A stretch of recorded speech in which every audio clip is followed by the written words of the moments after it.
Welcome to the Autism Recovery Summit 3, Potential, Performance, and Possibility. My name is Luminara Sirdar. I'm your host. I'm also a nutritionist, holistic healer, and autism recovery specialist. I'm so excited to present to you this panel of 5 medical experts who will be answering questions that you might have already in your mind or that you might have had at some point and wish you could ask a professional with their caliber and their level of expertise. These doctors are amazing, and so are a lot of the other speakers, so please make sure watch all the summit or purchase the upgrade package with a lot of great bonuses. There's a special price through the end of the summit, so please make sure to catch everyone. Our panel of experts includes Dr. Karima Harani, who's based in Southern California, Dr. Jared Skowron, who's based in Connecticut, Dr. Jerry Hartzenell, who's based in Florida and California. We've got Dr. Amy Dirksen, who's in the Seattle, Washington area, and Dr. Anju Usman Singh, who's in the Chicago area.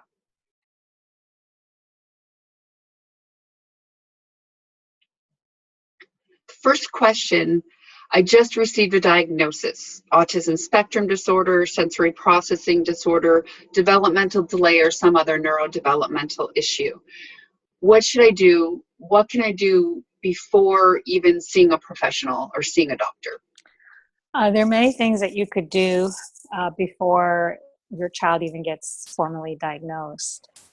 Is start the gluten-free, casein-free, sugar-free diet. So that seems to just really help across the board. At least 75% of the children benefit from this diet. Taking the gluten and the dairy out, we feel the enzyme, the DPP4 enzyme, isn't working really well in these kids.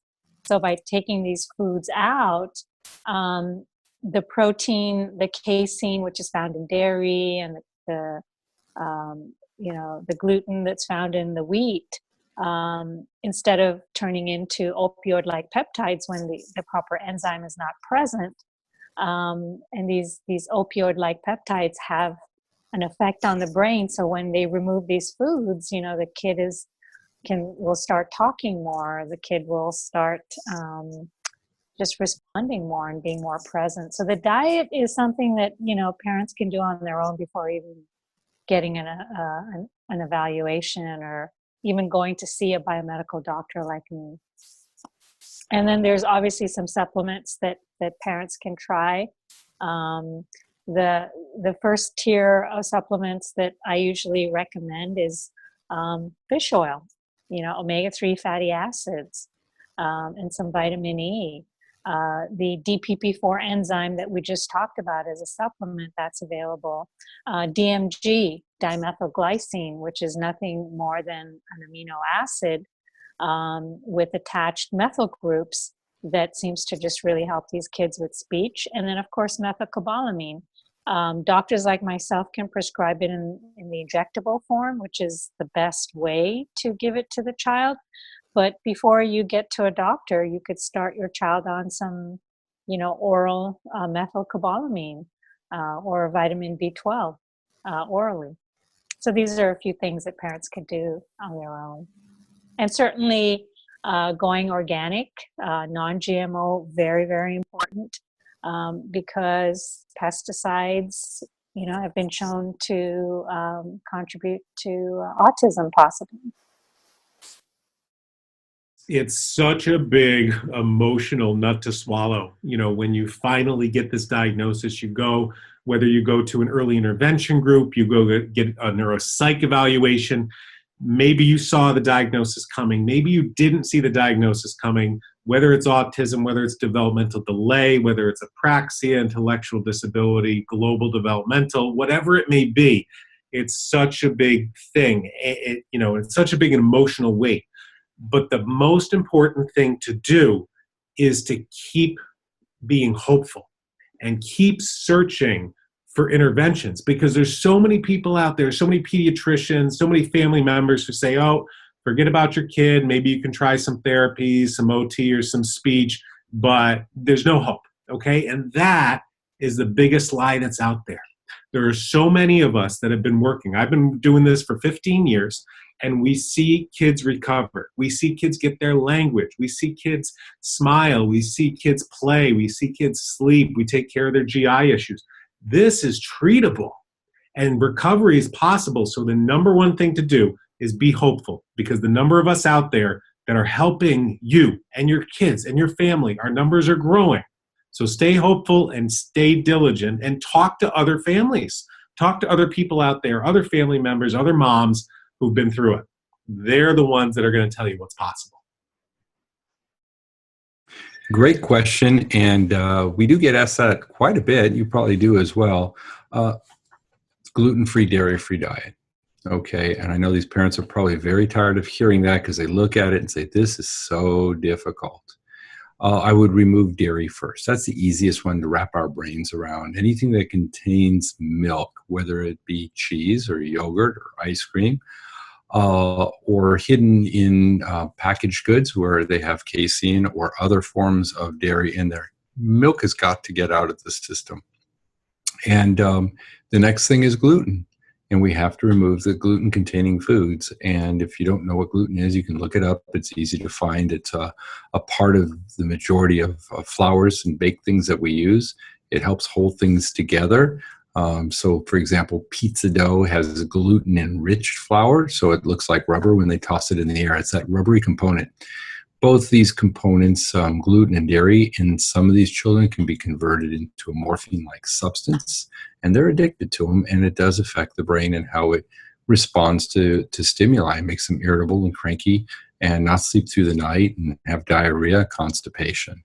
So removing gluten and dairy, and I don't think there's a doctor out there who works with these kids wouldn't say that that would be the first thing you can do without having a doctor help you. But you do need some help, and getting involved with an organization like Generation Rescue, where there's rescue angels, moms who've been down this road who are willing to talk to you guys for free and help you out where to find the things, how to shop for them, how to shop for gluten and dairy-free things on a budget, a severe budget.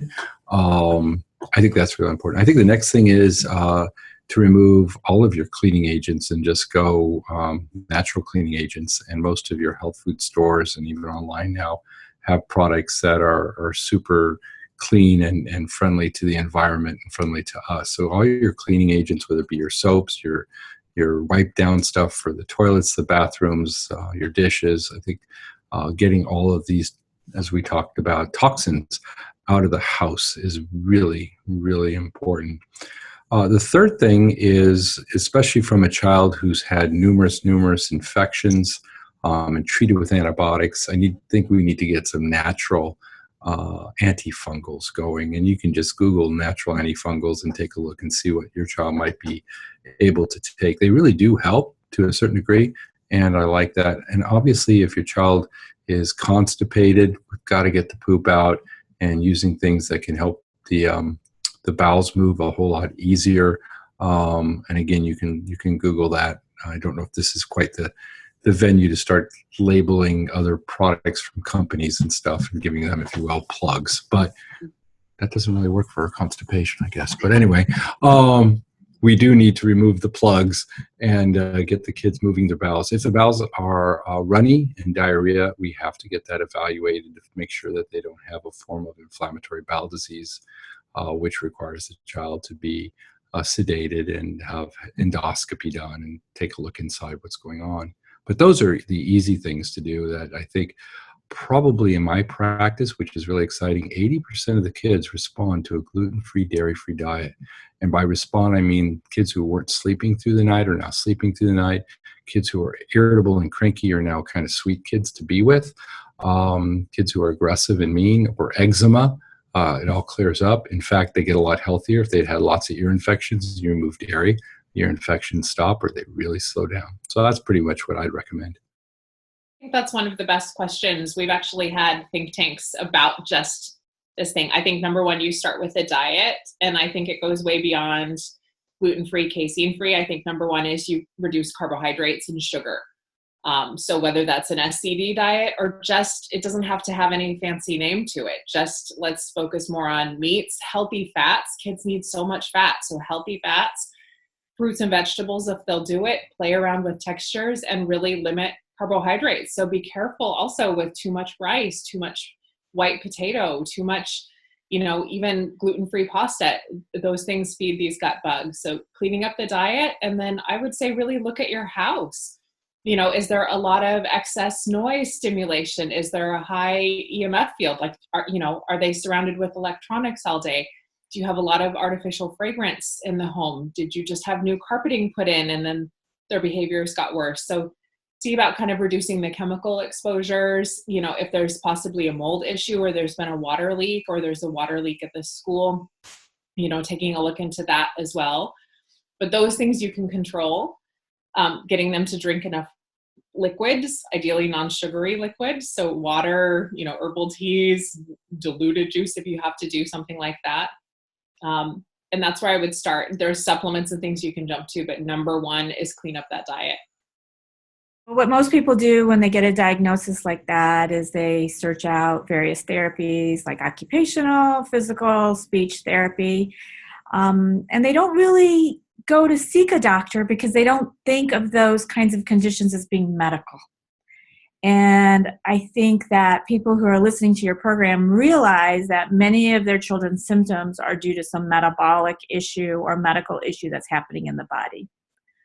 So one of the first things that they can do is work on their diet, cleaning up the diet, eating lots of antioxidant-rich fruits and vegetables, eating foods that are GMO-free, organic, pesticide-free, getting a variety of foods, eating the color of the rainbow, that type of thing.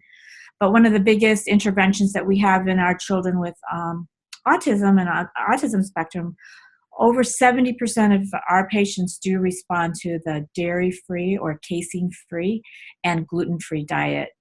And I would think that dairy, gluten, and sugar, in my experience, are the three most inflammatory foods. So getting those three inflammatory foods out of the diet can be extremely helpful.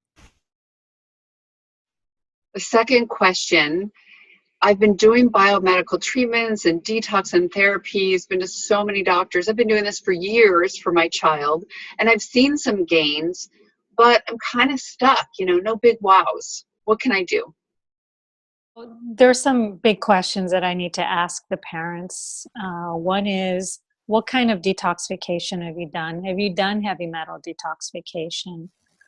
Because that is a very effective tool in my practice. And for a lot of doctors that do heavy metal detoxification, it's one of the most effective biomedical treatments.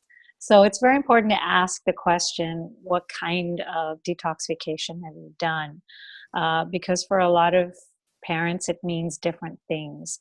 So if they have not, pursued heavy metal detoxification with the, agents like DMPS and calcium EDTA or even oral DMSA, then I'm going to tell them to look into that. Another area that I think is important, or another question that I would ask the parents is, have you looked at low-dose immunotherapy? And this is an area that has just changed my practice dramatically because I just see it helping my children so much. So these are two areas that are very important for parents to look into. And then I think the third one is looking at Lyme. For a lot of parents, when I make a diagnosis of IgM positive lab result of Lyme, they're shocked. They're like, what? And I tell them that, if you went to the Autism One conference, most of the parents there are really with it. They're really aware of that Lyme autism connection. So for a lot of parents, if they've never heard of the connection before, they've never addressed the possibility of Lyme being present in their child, they really need to look at that very carefully. And there's many different ways to treat it. I treat it, of course, with low-dose immunotherapy, And I use ozone therapy as well in my practice. So that's another question to ask the parents: is, have you looked at ozone therapy? Because ozone is just this amazing tool that most doctors are not even aware of. It's so safe and so effective. It's anti-inflammatory. It stimulates production of antioxidants. So those would be the questions I would ask the parents if they've tried these, and if they haven't, then they should really be looking at trying these. In my biomedical clinic, I get a lot of families who come up to me and say, "I've done biomedical and we didn't see anything." And that frustrates me, because there are so many different docs out there, and different doctors specialize in different things. So what I've been working on this year is really trying to identify and describe the different medical parts of autism, because autism is a medical condition. This is not a behavioral condition. And I see a lot of biomed docs and other docs do some things really well. Okay, they do gut really well and diet really well, or mitochondria really well, but then they miss other parts. And so you as a family may be confused because you feel like you did it all, but maybe you didn't. So I have this picture that I just had developed. I hope you can see it. I'm going to hold it up to the screen here. This is a little flower that I made, okay? So this flower shows what I feel are the 7 different medical parts of autism, which include, I got to turn to look at it, autoimmunity, brain chemistry, detoxification, genetics, your gut, digestion, diet, hormones, and mitochondria, okay? So these are 7 different medical areas, and make sure you've had all of them tested or all of them treated, because a lot of people come up to me and said, "Oh, we did ACC, we did the diet, we did nystatin or diflucan, nothing worked." But you haven't treated abnormal brain chemistry. I'll even see, people will bring me O tests, and I will see an absence, a deficiency of serotonin, which helps with apraxia and language and sleep and mood. And I'll say, "Did you treat this? Look at this value. It's completely abnormal on your O test." And they'll be like, "No, we never talked about it." Okay? So I want to make sure that all the different medical parts are done. A lot of people haven't had genetics done, or haven't had the right genetics done. Okay? 23andMe is one part of what's out there, but you need to have a microarray. You need to have a whole exome test. There's so many different parts. So, one doctor can't do it all. I can't do it all. I do what I do well. Other docs do what they do well.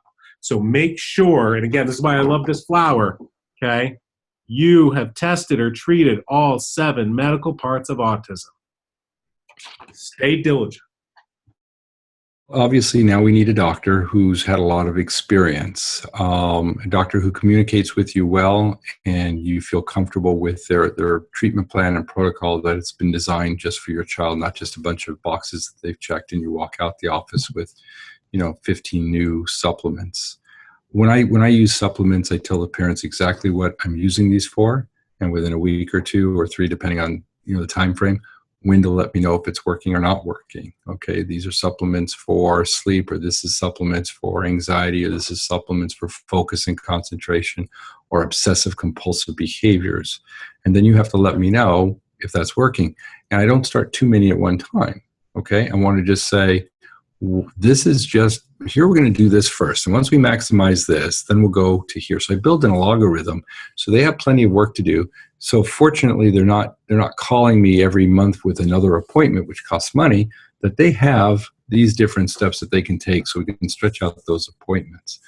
But I think when I have a parent where we're really struggling, we have to isolate what we are struggling with. What's the number one thing that we're stuck in the mud with? And very often that would be no language, okay? It's like, they'll say, "Dr. Jerry, you're doing everything, but we're still not hearing anything from our kid." It's like, pull my hair out, as you can tell. That's a hard one to get sometimes with some of these kids. So we have to just rethink, what haven't we done yet? And we asked, what are the top things that I do for the kid who's just been diagnosed? What are the top things I do for the kid who's been really struggling? Where a lot of good doctors have seen the child and they're on vitamins, they've been on minerals, they're on oils, they've had hyperbaric treatment, they may have even gone through some detox protocols, and the child's still doing, like you said, better, but we need a whole lot more. Then I'm just going to focus on, what would make your child do a whole lot more? Just pick one area. And it could be language, or it'd be anxiety, or it would be obsessive compulsive behavior. And then I just focus in on that. So I think it's time to get target fixated at that point. So this is my average patient, so most people who've come to me have probably been to 5, if not 20 or 25 doctors, and they're tired. It's a long haul, and not every child is the same. And I think that's the frustrating piece. So where do you start? I think I've actually done quite a few presentations on this. You go back to basics. So I made the mistake, I think, early on of assuming, hey, you've seen 20 doctors, you're on your spreadsheet of 60 different things. Of course, you already know about diet and all these other pieces. I think you go back to basics. So when in doubt, maybe you go off all this stuff and you start over again, or you look, is my child pooping, or do they have diarrhea or gas or bloating? How's their appetite? Are they actually eating regularly? Are we doing all these carbohydrates? What's going on there? But usually it starts by going back to gut health and looking at mitochondrial support and methylation support, which would be, mitochondria is like that energy. Does your child have enough energy actually to support all these things you're trying to do? Can your child eliminate? Are there urinary issues? Are there digestive issues? So maybe we do a little bit of detox and drainage support, whether that's homeopathy or like a little bit of herbal support, milk thistle, those sorts of things. Get a binder going, some of these really basic things, and then really look at that gut health. So much information is being presented right now on diversifying the microbiome, or like basically working on those good bacteria in the gut. And I think that's the thing that gets so damaged. My most complicated kids, really, we have the most simple treatment as far as go back to treating the gut. I get that question a lot, where you're making kind of slow progress, and I'll ask parents, what have they done that's made the biggest difference? And for me, those clues give me a roadmap, because if you've seen one child with autism, you've seen one child with autism. It drives me crazy, because I wish there was some more kind of, cohesiveness in what I can do. But there are some children who have issues with gut. And if we're stuck, I would really focus on that area. There are some kids who have a lot of immune issues, like histamine and allergy issues or mast cell issues. And again, if that's a big area for your child, okay, put your energy and effort there. I think as parents, we try to do a little bit of a lot of things. So I'm working on methylation, I'm working on mitochondria, I'm doing detox, I'm working on the gut, I'm like all over the place. But what I find with some of these families is that a few things make the biggest differences. And if we can find what those few things are, we don't need to use 100 supplements. Next question. Is there some treatment, maybe it's an intervention or test or supplement that you use in your practice that is consistently helping the most kids, that's a game changer? I think that the low-dose immunotherapy has really been a game changer in my practice. And I feel like I've just, because I continue to learn and experiment, and I've just taken it to another level. So low-dose immunotherapy is just a homeopathic treatment. The LDA part is looking at allergens that could be contributing to the autism. And for a lot of doctors who've practiced with just LDA alone, they think that LDA is just for allergies. So only if the patient is experiencing eczema or runny nose, sneezing, allergy type symptoms, then only should you prescribe the LDA.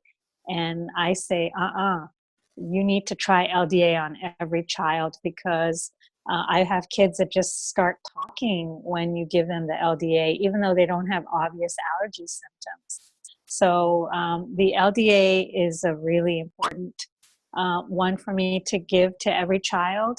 The LDIs, I usually let the lab tests guide me as to which LDIs I'm going to give. So I do extensive lab testing for various different infections, including Lyme, mycoplasma, herpes, all of the Lyme co-infections like Bartonella and Babesia and Ehrlichia.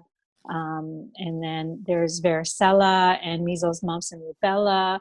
I often find IgM positive lab results from children who have been vaccinated. And so this will guide me as to what LDIs to prescribe. So that's sort of my go-to for every child that comes in my office.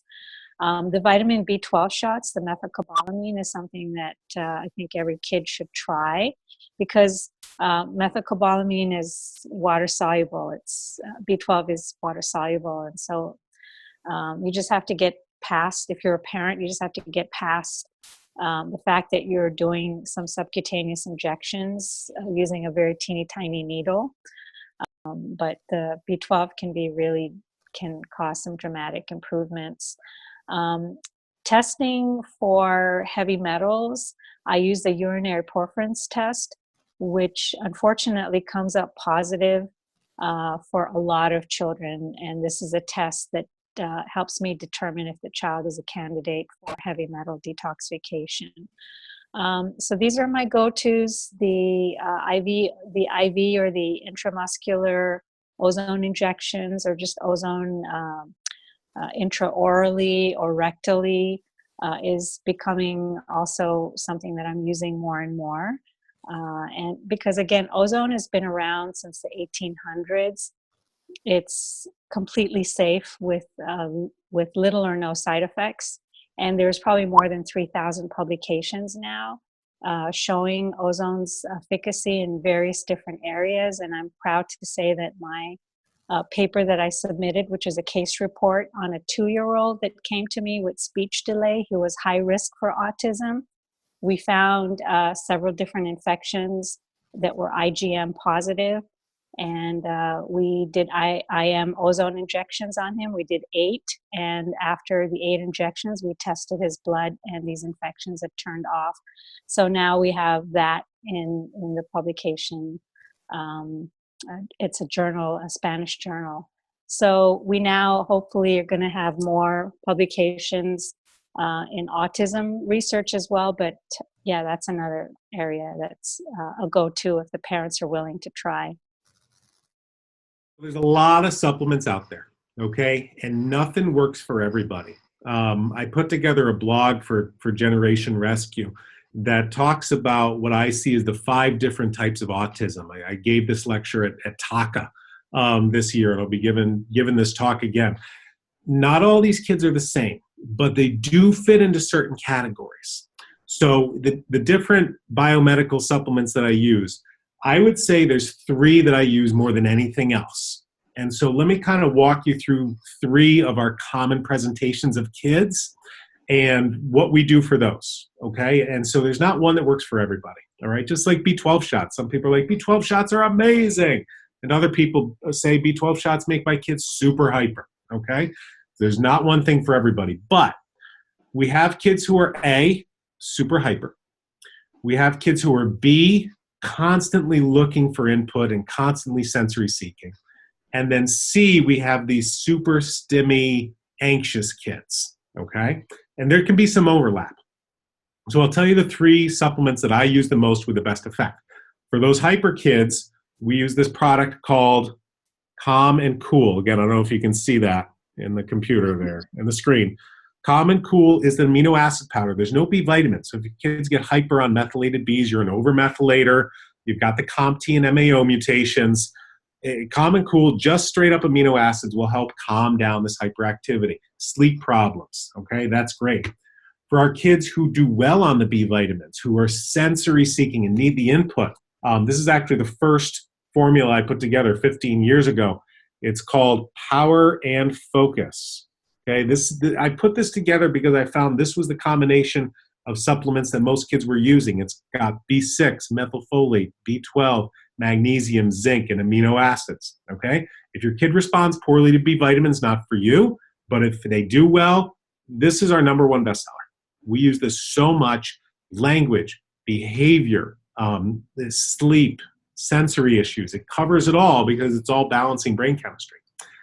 And I would say the third thing for those kids who are really stimmy, or those kids who have a lot of temper tantrums or transitional anxiety, that's actually a hormonal issue, an imbalance of cortisol. So we use this product called Temper Tamer, right? And I'll tell you, this stuff, you've got a kid with temper tantrums, this will drop at 80, 90%. It's awesome. I am constantly amazed at what families tell me that we can do. And again, this is something a lot of docs may not be doing. They may not be checking your hormones. They may not be checking your kid's cortisol or thyroid. This will balance it. And the anxiety, the transitional problems, the stimming, it all decreases dramatically. It's great. It's great. And it feels good for me when we have solutions that work. It depends on where we are on this walk with autism. Okay. So the new kid on the block would be the gluten-free, dairy-free diet. That works 80% of the time. And it's like, there's not very much in autism management that works 80% of the time. That one works good. The next one would be the B12 injections. Nobody likes to give their kids injections, but it can be a game changer for language, focus, concentration, eye contact. They just come alive. So the B12 injections. And of course, that goes along with the support of the whole methylation pathway. And a lot of the parents know what I'm talking about when I say methylation pathway. It's hard to believe that, but those have been very, very effective. You're giving them either dimethylglycine or trimethylglycine, known as DMG or TMG. Okay. Giving them some very special form of folinic acid like leucovorin can be a game changer for language, or 5-methyl tetrahydrofolate. 5-MTF. Those are really good game changers, and I would say they work really great. If you go into my pharmaceutical tool bag, putting them on an antifungal, putting them on an antibiotic, especially if they've got obsessive compulsive, and now we're treating PANS and PANDAS, that could be amazing, game changer. Okay, so it depends on where we are and what particular child we have, finding the right combination of things that opens up your child and allows them to blossom. In my practice, again, I'd probably say about 80% of the kids that I have the privilege of taking care of, their IQs are intact. We did not damage their IQs from whatever caused this catastrophe in the first place.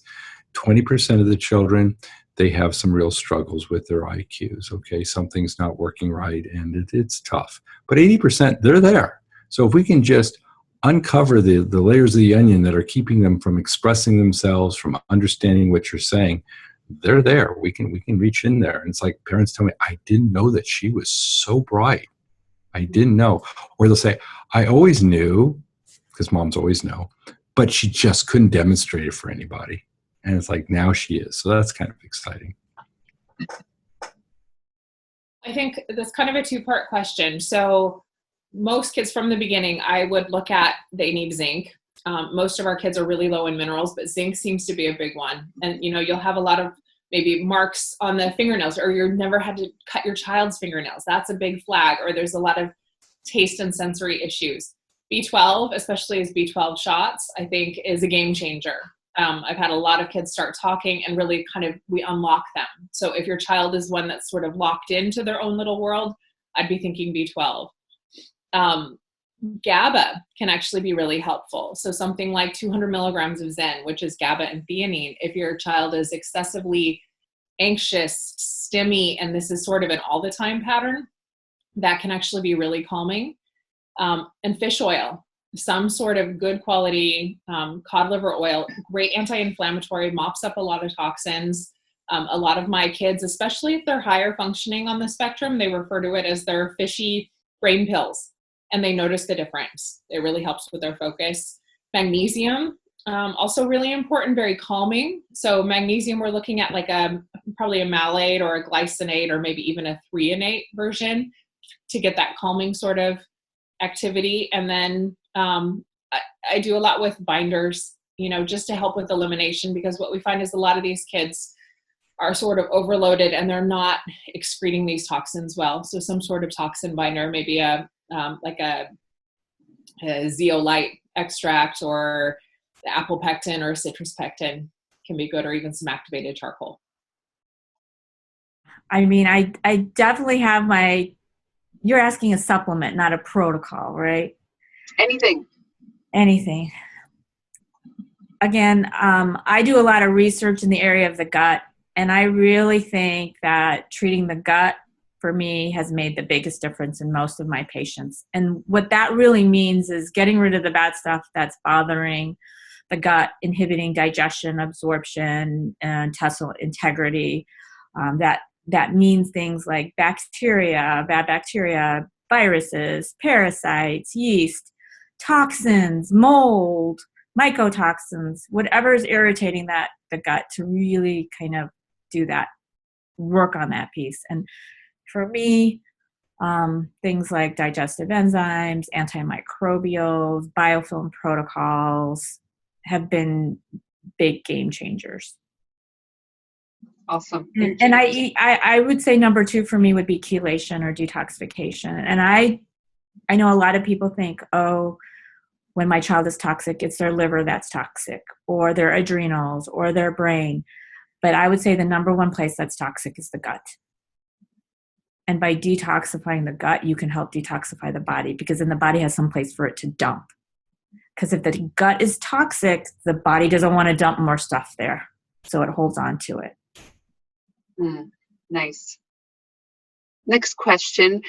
Can you give some insight into what is underlying some of the behaviors and what to do about them? And these behaviors are tantrums and aggression, crying for no apparent reason, fears or anxiety for no apparent reason, stimming, hand flapping, rocking, some kind of self-stimulation. So sometimes parents come to me at the initial visit and they'll say that my child is just really aggressive and stimming a lot, or my child has inappropriate laughter, laughing a lot, and very emotional and very stimmy.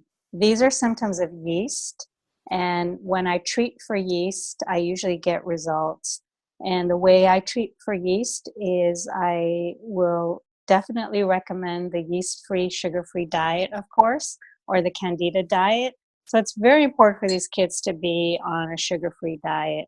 But the other treatments that I provide are yeast medication, and nystatin is one of my go-tos, because nystatin works locally in the gut, and it is so safe and so gentle and can be given indefinitely to the child. It doesn't really wipe out friendly bacteria per se. So nystatin is something I prescribe, and then of course the yeast LDI. So these are a few things that I have found to help with aggression. If the yeast treatment that I've provided is not helping with the aggression, maybe it'll definitely help with the inappropriate laughter, and it helps with the emotional, overly emotional, sensitive, or, the child is looking down or depressed or crying for no reason. But sometimes the aggression could be because of another infection, and another gut bug that we want to be thinking about is Clostridia. So Clostridia can also cause some of this aggressive behavior. And then parasites, treating for parasites. When it comes to prescribing parasite treatments, the symptoms that I find to be really classic for parasites is teeth grinding, hair pulling, mouthing, licking. So pica, which is, putting stuff in the mouth, chewing on the clothes, foul-smelling gas, and even constipation sometimes will respond to the parasite LDI. And very rarely do I need to prescribe the parasitic medications. And so there's a few out there that are popular. One is Alinea, and another one is iodoquinol. I like to start with iodoquinol. I have less side effects with iodoquinol. There's other ways to treat parasites for parents, and one is doing the Carey-Rivera protocol that you can do as well. Yeah. We have a lot of kids who cry for no reason. or reasons that we don't understand. Okay, they're obviously crying for a reason. A lot of times our children will have either stomach pain or headaches. Okay, and that's going to cause a lot of the pain. You have those kids who are pushing on their head all the time or burying it into their bed. You have your kids who push on their belly, or it looks like they have stomach pain. I just came out of my office with a patient who has green poop, like legit Irish bright green poop. That's a problem, okay? Gastroenterologists ignored it, but it's usually some kind of pain. So with the stomach pain, you've normally got some kind of infection, all right? So a lot of people have looked for yeast, have looked for bacteria, have looked for parasites and treated those, which is great. Or they may have a headache. Those are the head bangers, pushing on their head, pushing into the bed. You'll want to treat either the stomach pain or the head pain to help with that crying. And your kid's in pain, you feel bad. A couple things that are new for us. We just got a new prebiotic product. Prebiotics are becoming very, very popular. Our prebiotic is a combination of inulin and Larix, which is also known as I always have trouble saying this, arabinogalactin. So that's a product we call Nemulin Inulin, right? So again, a prebiotic is a fiber that feeds our probiotics. So all of our bacteria inside of our gut, they need food. The food they like is fiber, okay? And we feed them a fiber supplement if your child isn't eating whole grains and quinoa. And it really helps those probiotics digest your food and reduce inflammation and fight the other bugs that shouldn't be there. When you have headaches are normally from a mitochondrial dysfunction. So that was part of that flower, looking at mitochondrial imbalances. And so a lot of our kids, especially who have regression, they're talking, it's gone. Okay, that 12 to 18 months regression that's so common, that's usually due to a mitochondrial dysfunction that's triggered. And so we treat mitochondria. One of my favorite treatments for mitochondria is ATP. So here's our ATP supplement right there, ATP. And if you remember from high school science class, mitochondria, the powerhouse of the cell, they make ATP. That's the final source of energy, the final part of energy.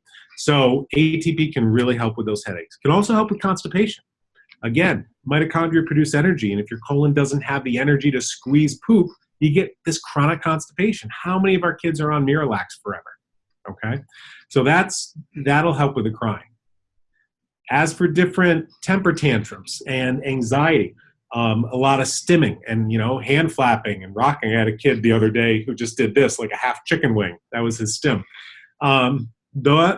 We find that's normally an imbalance in cortisol. Okay, cortisol is our hormone. It's your stress hormone. Okay, and stress hormone is often incredibly imbalanced in these kids. We test cortisol levels in every kid that we see. We balance our cortisol levels with one of two things. With our temper tamer product, okay, that's our licorice syrup, really helps with the stimming and the tantrums and the anxiety. It's a very sweet flavor, but if your kids don't like sweet and they like salt, we have a different product called Cortisol Thyroid Balance. This is a very salty tasting product. So kids who like salt, you can use that. And it's going to balance both cortisol hormones and thyroid hormones. So there's a lot of great options out there to help your kid depending on how they present. Wow, cool. Can I just ask real quick what's in the salty one? Sure. So our cortisol thyroid balance is a combination of different adrenal and thyroid glandulars, as well as a little tyrosine. What really makes it salty is the iodine and the seaweed. So there's seaweed in here that's really going to support healthy thyroid function.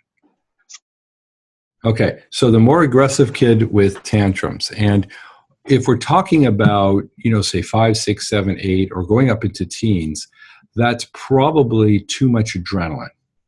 And the aggressive, mean kid who's hitting, biting, punching, usually upon a denial of access to a preferred activity or the removal of something like the iPad, or just because dad came in the room and breathed, those kids have too much noradrenaline, and we have to stop that, the body's of, how the body responds to noradrenaline, okay? That's usually it. The other thing is that's yeast, constipation, bacteria. And did I say constipation? And constipation? I got to tell you, if I have a kid who's stinking mean, the first thing I'm going to do is get an x-ray of his tummy and just see how backed up he is.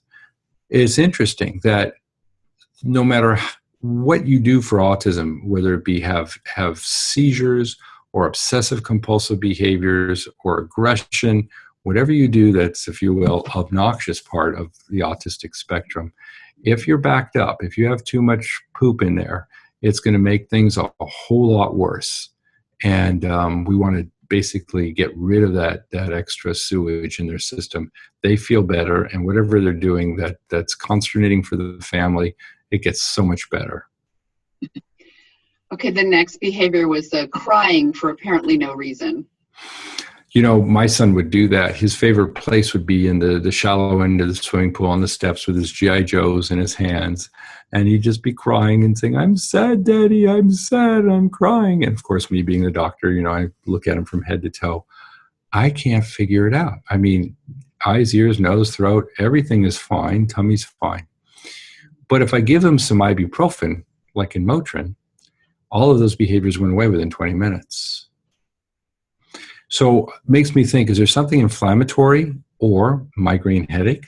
Something's going on. And a diagnostic tool, I use ibuprofen, Motrin, okay?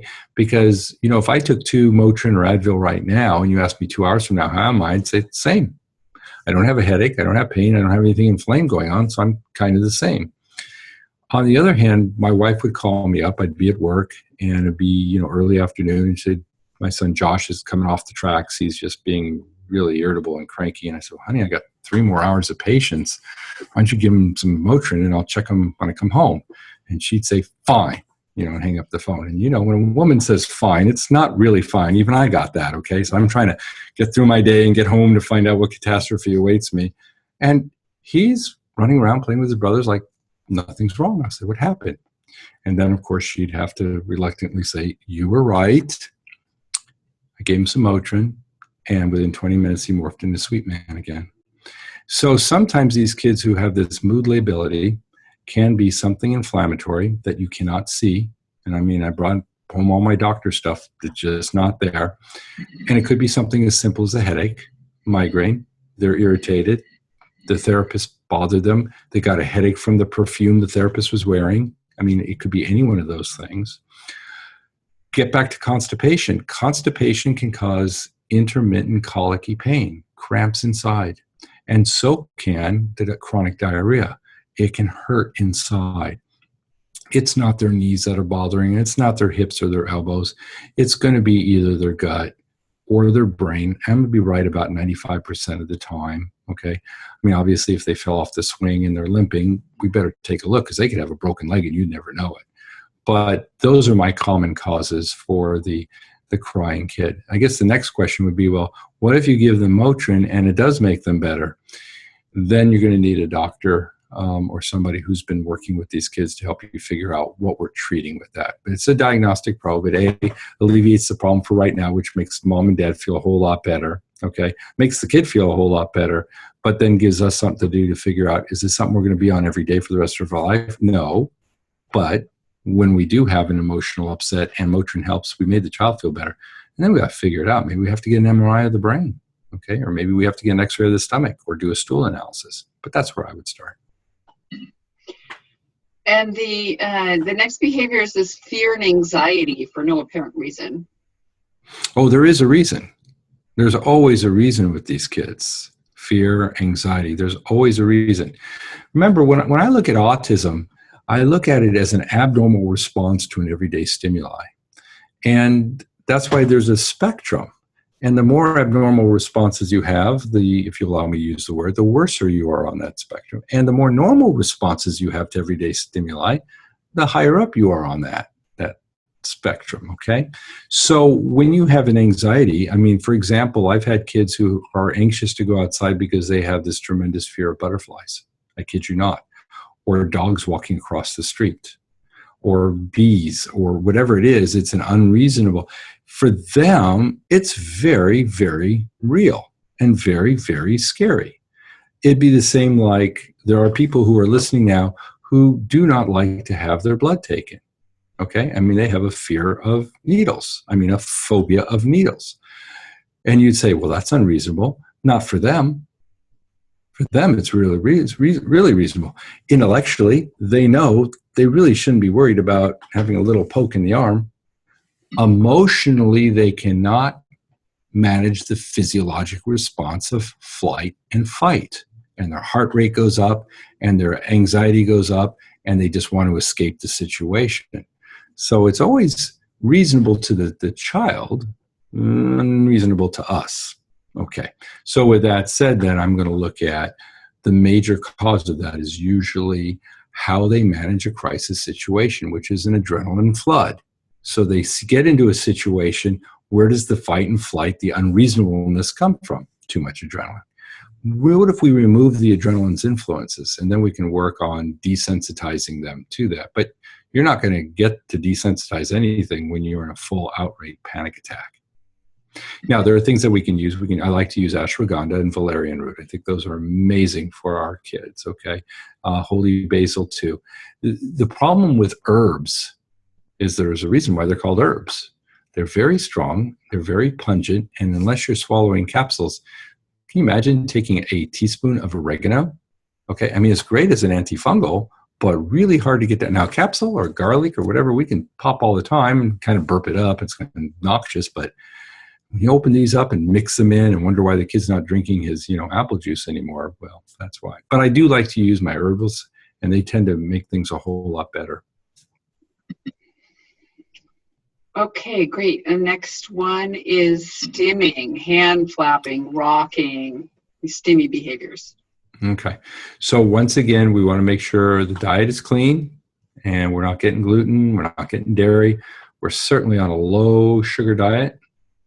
Sometimes I take these kids and put them on a paleo diet, which means I'm asking the question, whenever I do any diet, by the way, I'm always asking the question, what role do these ingredients play in your child's behavior? So when I do a paleo diet with a kid, I'm removing all grains, including rice and potatoes. I'm asking, what role do grains play in your stimmy behavior? So I've had kids where as soon as I remove rice, all the stimming goes away. Okay, or I remove soy and all the stimming goes away. Other kids, you remove rice and soy, nothing happens. They're still little stim monsters. But I put them on an antibiotic and antifungal and all their stims go away. 3 days, 4 days after the last dose of the antibiotic antifungal, they start coming back. So now we know that there's some kind of living organism in their system, bacteria, yeast, or combination, that's responsible for the stimming. So I guess the theme through a lot of what I talk about is trying to find the source of the problem, because the final output, stimming, is due to a lot of different things, and you have to figure out, it's kind of like this. If I had, I'm a pediatrician, so if I had sitting out in my office 4 kids with a cough, you can diagnose cough, I could diagnose cough. They're all coughing. But this guy's coughing because he has an asthma attack, and this guy's coughing because he's got a cold, this guy's coughing because he's got allergies, and this guy's coughing because he inhaled a toy part, okay, that we have to pull out. The manifestation is cough, but the underlying mechanism is different, and you can't just throw and say, oh, well, I use this to treat cough, or I use this to treat autism. I'm going, well, what are you treating there? So when you say I've got this child who's stimming, I have to kind of dissect out, why are we stimming? And is it bowel related, or is it hormonal related, or is there something going on in the neurotransmitters of the brain? Is it bacteria or yeast? And then once we figure that out, then of course the stimming will come down quite a bit. But I have some grown-ups with autism, and they're high functioning, and they're PhDs and stuff like this, and they like to stim. And I said, well, why? He says, well, that's very, very calming for me. Stimming is very calming for me. But I know it's socially not appropriate. So I go into my room and I'll stim after I come home from work. And then I come out and I'm fine. So they don't stim in public. So maybe sometimes the goal is not to get them to stop stimming, but just to redirect them where it's appropriate to stim if you need to. Obviously, if there's an underlying mechanism like yeast or something I have to take care of, then it behooves me to take care of that so they don't have to stim at all. But sometimes you can't get it all. Of course we focus on behaviors because that's your sanity and that's the way that your child and you are going to function and get through the day. I would say the aggressive behavior that comes out of nowhere is, for me, it is a red flag of gut bacteria. So if all of a sudden acting out, hitting, chewing like around the neckline of the shirt or chewing your hand to the point of bleeding, this is bacterium, probably Clostridia. You can do lab testing to look at this, but a lot of times, like an organic acid test or a stool test for that, but it's some sort of bacteria, or it could actually be a reaction to a supplement that they're taking. And a lot of times I'll find it can be actually a reaction to a probiotic or something like a Saccharomyces, because you're getting the same immune response to these organisms that are there. So, you can do some sort of natural treatment. I know we're not really getting into treatments with this question, but there's a lot of natural antibiotic type treatments, or your doctor may go to an actual antibiotic, but I think some of the herbs here can be really, really helpful. The fears and anxiety, again, most of the behaviors go back to the gut. They think that up to 80% of our neurotransmitters come from the gut, which is why I focus so much on gut health. And the more complicated my kids, the more I focus on the gut. So, there's always neurotransmitter support that you can do to support your serotonin, especially, so something like a GABA can be really helpful for that, or maybe even a 5-HTP. And that's where probably some of these low-dose SSRIs come in, like something like a Prozac in these tiny, tiny doses. But you've got to look at where is it coming from, and it's probably coming from something being off in the gut. The stimming and the hand flapping, or we'll see this chinning behavior, where the kids actually will push into you, they'll push into the ground. That tends to be a little more aggressive. So that, can be Clostridia. A lot of times it's parasites. So especially if we see this cyclical pattern with this is coming on every 2 to 4 weeks, or just maybe a day or two each week, it just comes out of nowhere and then it seems to calm down. It's probably a bigger organism like a parasite that has a funny little life cycle like that. And this is a hard one to find on labs. I've got to say most labs won't find those parasites, but you really have to look at the behaviors.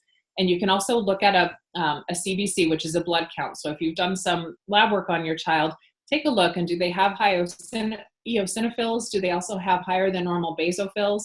That combination together usually is a big red flag. If they have like a rash around the mouth, like almost look like little pimples, or the lips get kind of pink around the edges, again, that's a sign that there's probably a parasite issue going on as well.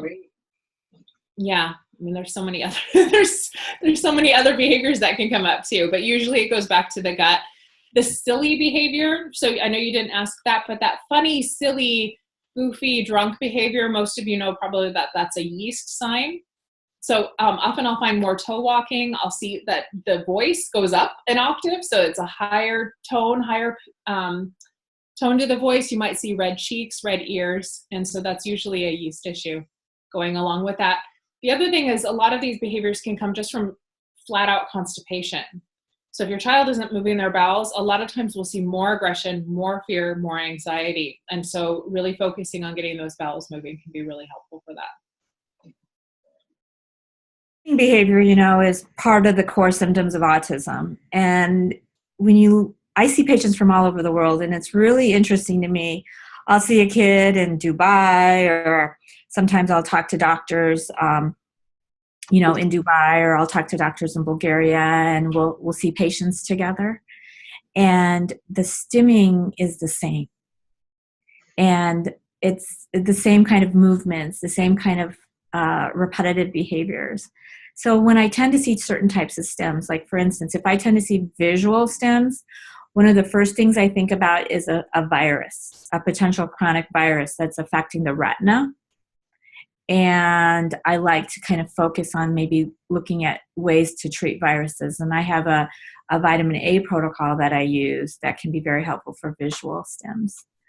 Motor stims, when I see a child with lots of excitation in the motor system and a lot of verbal stimming, I think about bacteria in the gut, in particular things like streptococcus bacteria. And a lot of like the sensory issues, a child's very sensitive and very sensory averse. One of the big things for that is a condition called pyroluria, which is a condition which causes patients to become extremely B6 and zinc deficient. So giving them B6 and zinc can help some of those symptoms.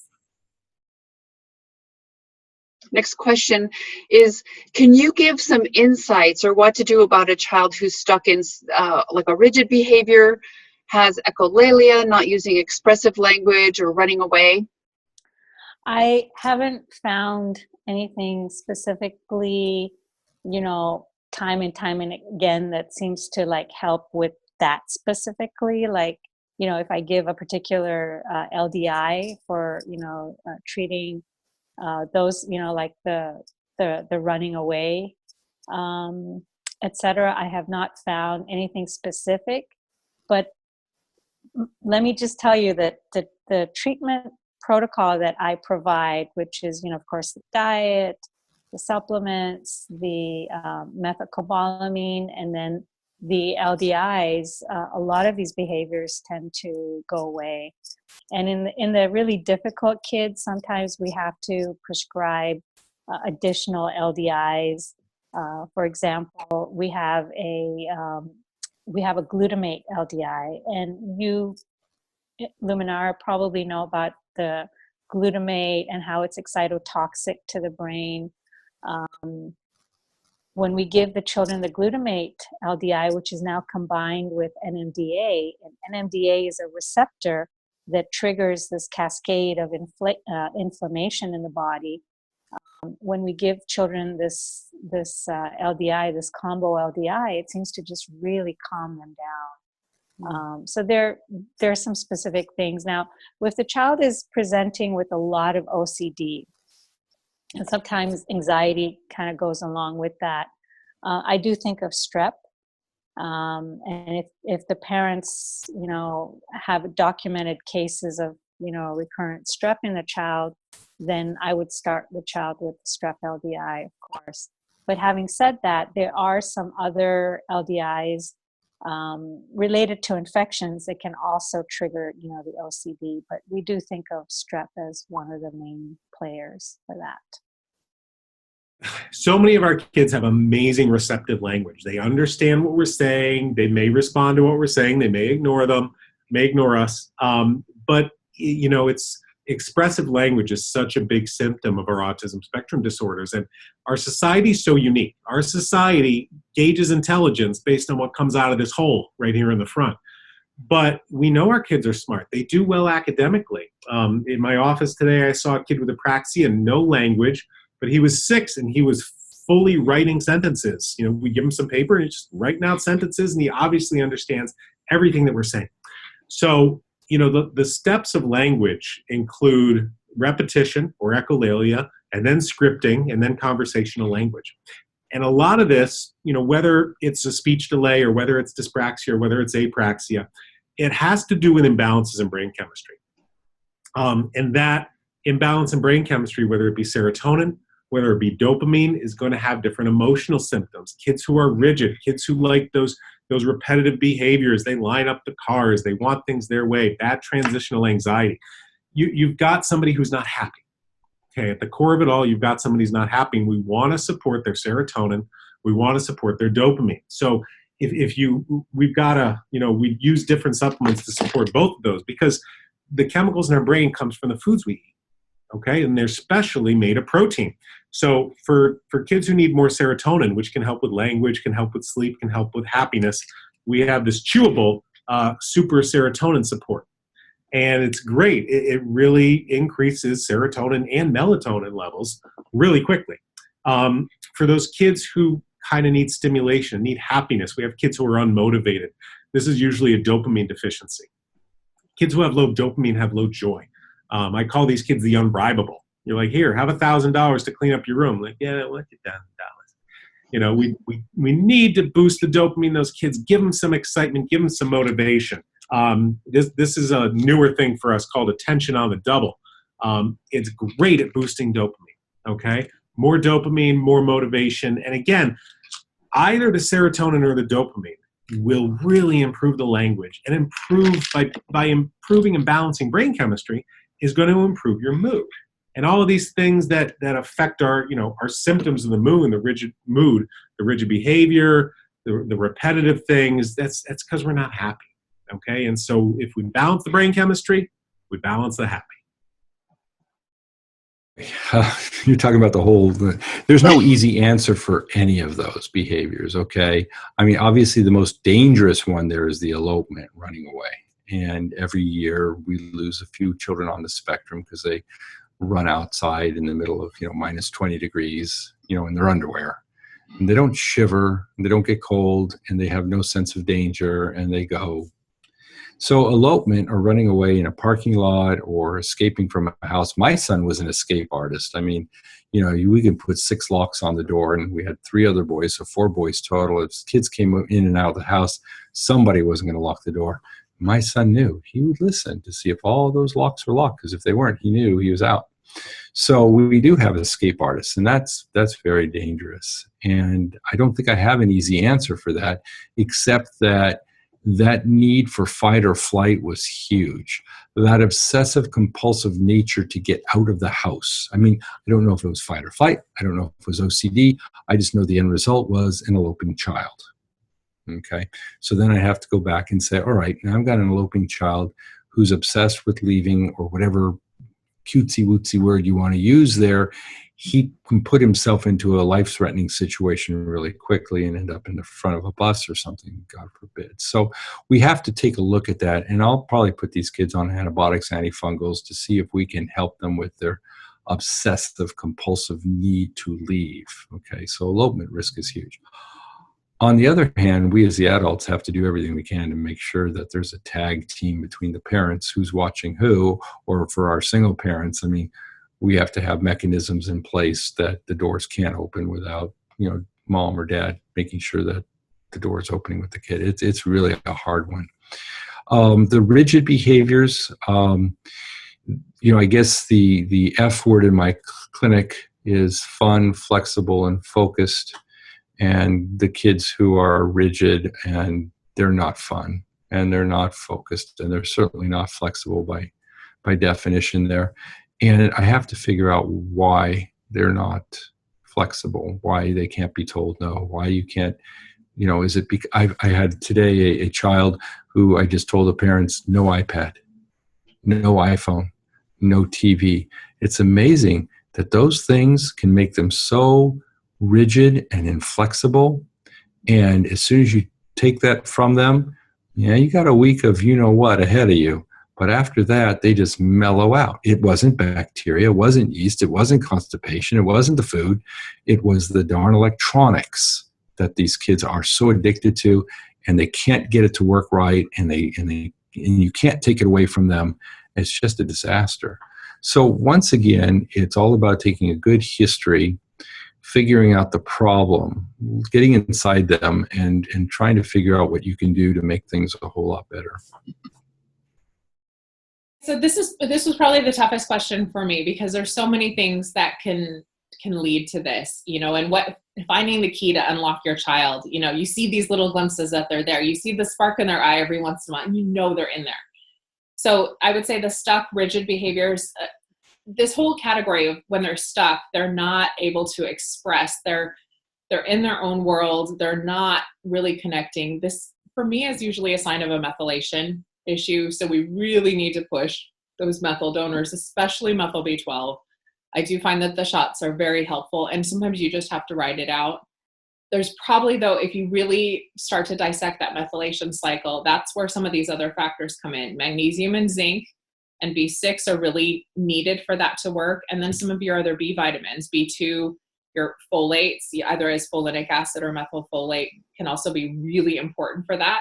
And then maybe even taking a step back and looking at mitochondrial support. So something like acetyl L-carnitine and CoQ10, and there may be markers, like if you've run an organic acid test, there's probably some flags, or maybe your child is a little slower to grow. They're smaller than their siblings. Their muscle tone is lower than you would expect for their age. They get tired all the time. You go to the store and then they have to sit around for a long time afterwards. Then I'm thinking it's probably some mitochondrial needs. And sometimes creatine or acetyl L-carnitine can be really helpful to kind of get them out of that stuck behavior. Again, going back to the gut, you're going to hate hearing me say it, but the rigid behaviors, again, it can be that gut flora is really out of balance. The one thing I didn't mention before, and I'm sorry if I'm going off your things, but the OCD type behavior. So these cycles that your child gets into, there's a routine they have to do before they leave the house, and it can be very limiting. Or some of the motor tics that can come, the throat clearing, the eye twitching, some of those things, you've really got to be thinking strep. And it's not, kind of your classic strep throat. It might be, or it might be exposure to that. But a lot of times what we find is these strep bugs either are living in the gut or living in the sinuses, or maybe back in the tonsillar tissue that you just can't swab. And that tends to cause a lot of this OCD type behavior and these obsessive patterns.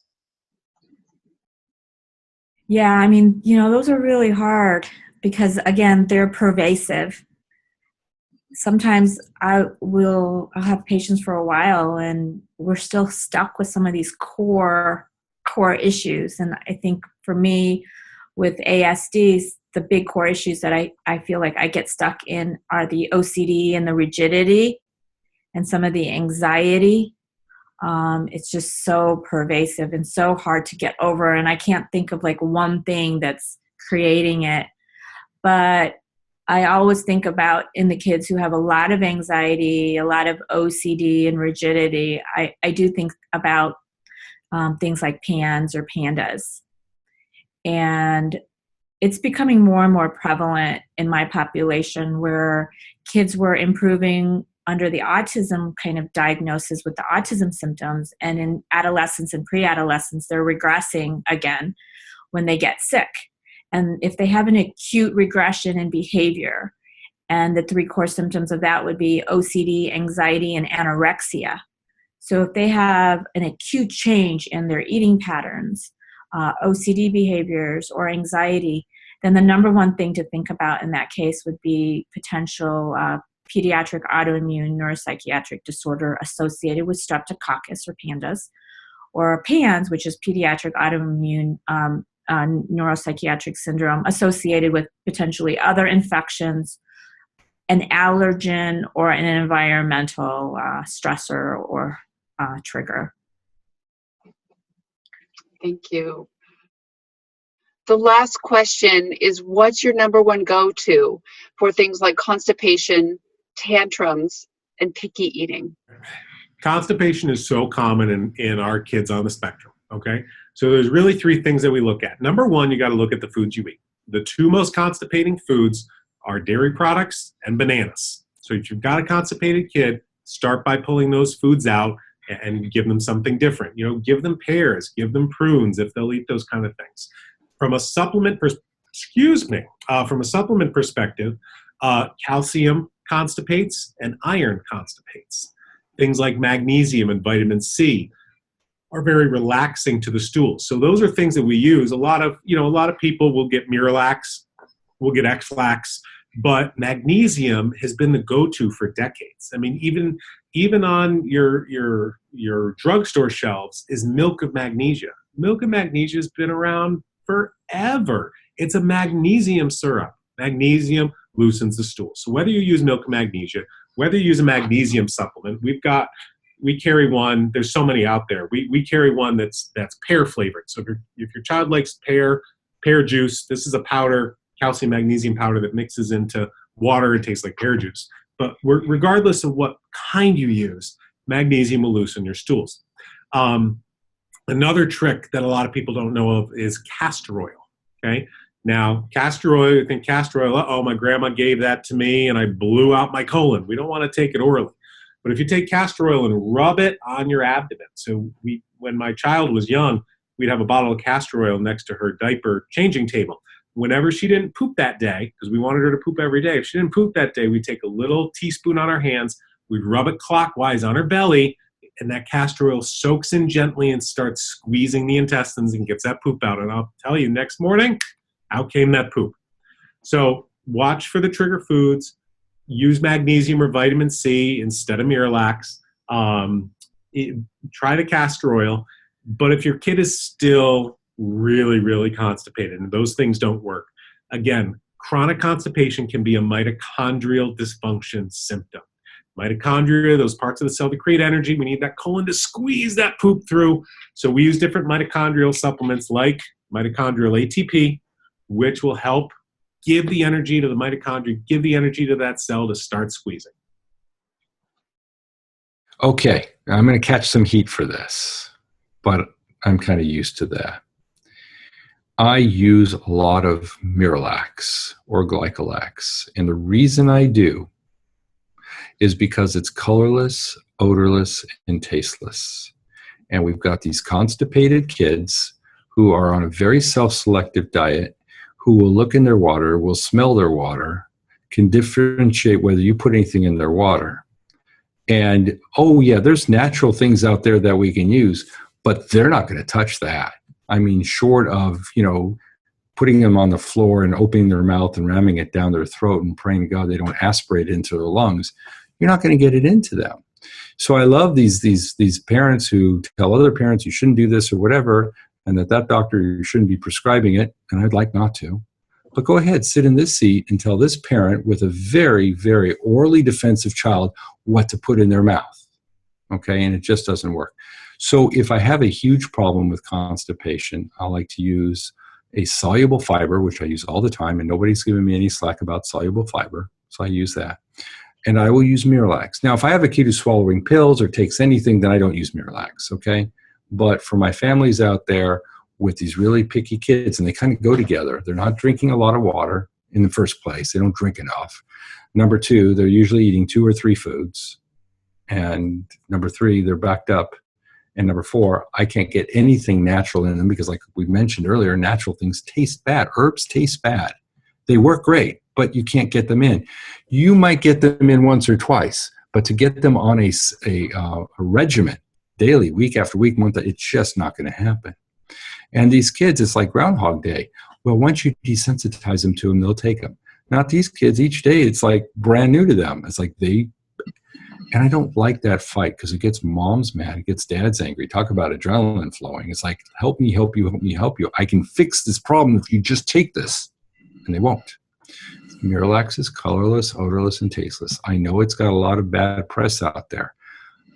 Fortunately, I haven't seen that in my patient population in 30 years. I know what's written out there, and I believe it happens. There's not one thing that's good for everybody. I mean, that's kind of how we got into this mess in the first place. You can't give everybody the same thing and expect the same good results. But as long as the parents know that there can be some side effects, everything has side effects, then you tell them what to watch out for. So those are my go-to. If we start talking about products, then yeah, I do have a group of products. I love to use magnesium citrate. I'll use the liquid form that tastes almost like 7-Up, and the kids tend to like that. But then you have kids who hate fizz. Then I'll say, okay, make it flat. They don't like the flavor of it. Put it in their orange juice. Oh, my kid doesn't drink orange. And so there's always a whole bunch of things that I have to be fluid with the child to find the right thing that I can get into that child reliably and every day so they can move their bowels. But I do like magnesium. I use a lot of magnesium. I like milk of magnesia. Okay, MOM, mom rocks, milk of magnesia. Again, these aren't so palatable, but I do have kids who will take it. They're not that rigid where they'll take the milk of magnesia. Very, very safe. Then I've got some herbal things that I can give them, but herbs start getting a little pungent in flavor and taste and smell, and they don't tend to like that. So those are my go-to for that constipation and with the picky eater. And hey, I'm a naturopath, so I'll talk poop all day long. So constipation, I actually am a huge fan of a product called Natural Calm, which is a magnesium citrate powder.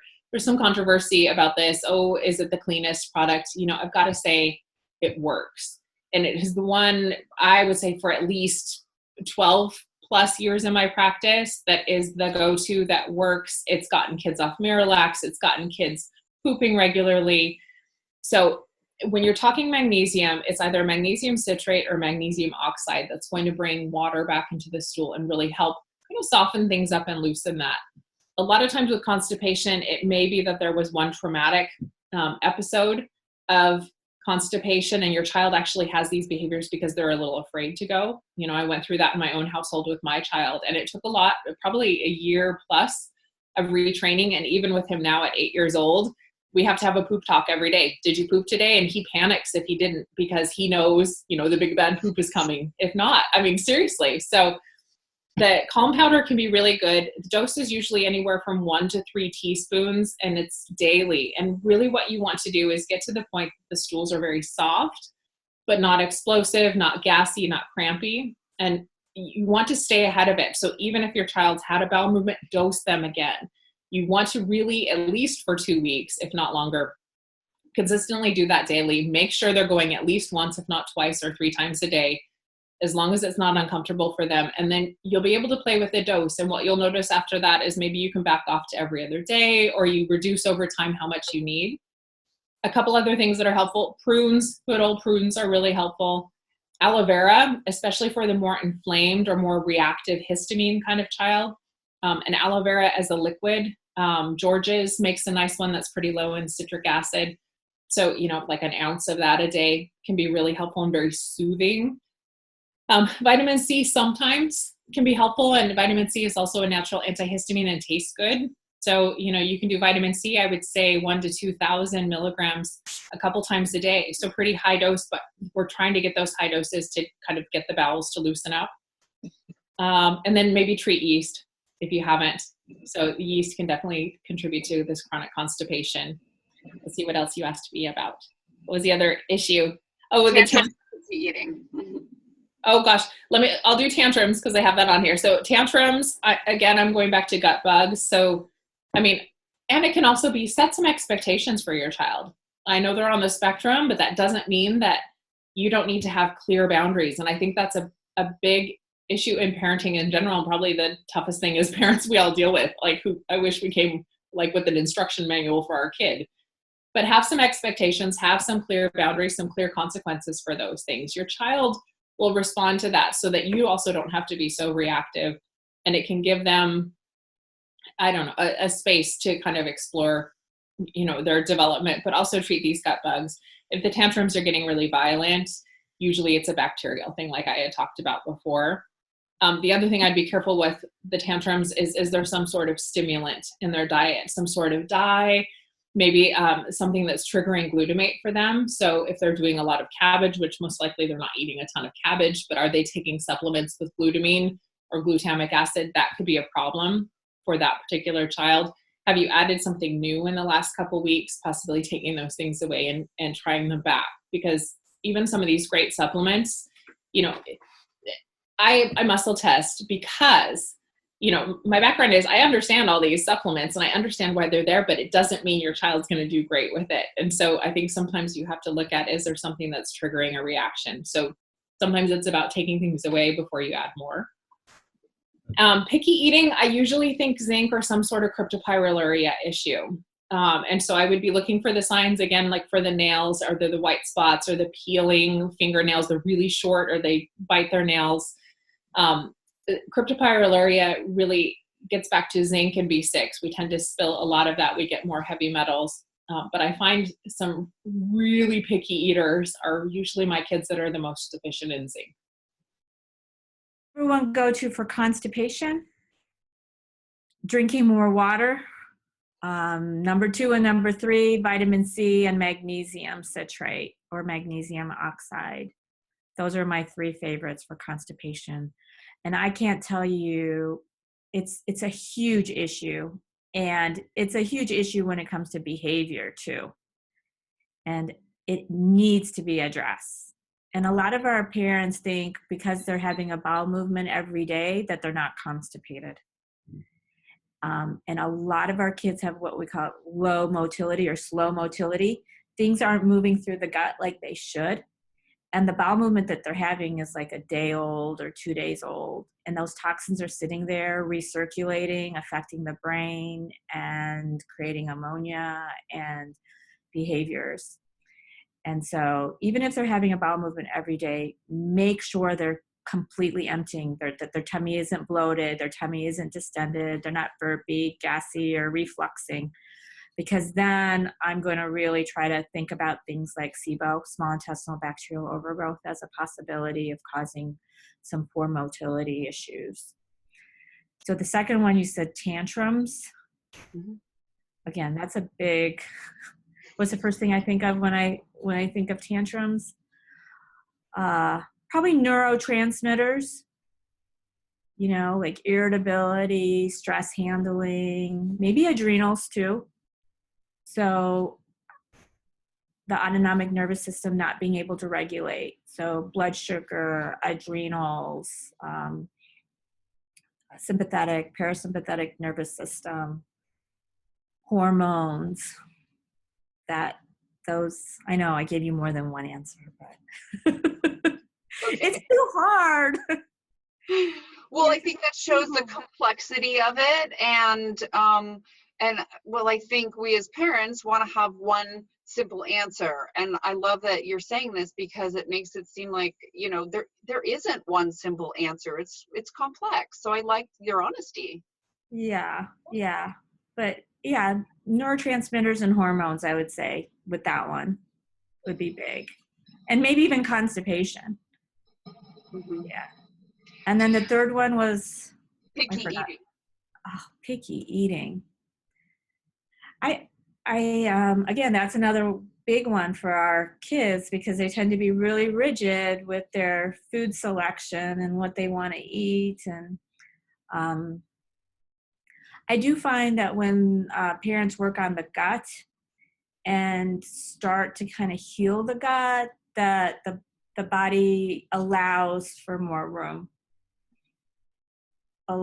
I've had some parents who started forcing their children with syringing fermented foods or sauerkraut juice and just little things like that to kind of replenish that microbiome. And it really opened up their repertoire of eating foods. And, some of our kids are super stubborn.